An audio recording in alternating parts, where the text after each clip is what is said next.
నమస్తే, నేను doctor Sandhyarani Palavalasa, medical director Akshaya hospital Visakhapatnam. ఈరోజు మనం ఎనీమియా గురించి మాట్లాడుకుందాం. ఎనీమియా అంటే రక్తహీనత అన్నమాట. చాలామంది ఆడవాళ్ళలో మనం కామన్గా చూస్తూ ఉంటాం.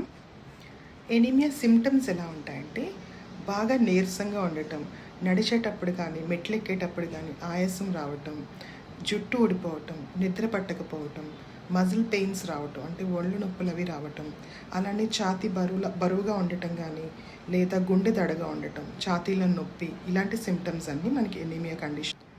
ఎనీమియా సిమ్టమ్స్ కానీ మీకు ఉన్నట్లయితే రక్త పరీక్షల ద్వారా మీకు ఎనీమియా ఉన్నట్టుగా పరిగణిస్తారు. అలా హిమోగ్లోబిన్ కంటెంట్ తక్కువగా ఉన్నప్పుడు మీ డాక్టర్ మీకు ఐరన్ సప్లిమెంట్స్ ట్యాబ్లెట్ రూపంలో కానీ ఇంజెక్షన్ రూపంలో కానీ అడ్వైస్ చేస్తారు. బాగా సివియర్గా ఎనీమియా ఉన్నట్లయితే అలాంటి పేషెంట్స్లో బ్లడ్ ట్రాన్స్ఫ్యూషన్ కూడా చేయాల్సి వస్తుంది. ఎనీమియా 100% ట్రీటబుల్ కండిషన్ కాబట్టి ఇలాంటి సిమ్టమ్స్ మీకు ఉన్నట్లయితే మీ డాక్టర్ని తప్పకుండా కన్సల్ట్ చేసి దానికి సరైన ట్రీట్మెంట్ తీసుకోండి. Thank you.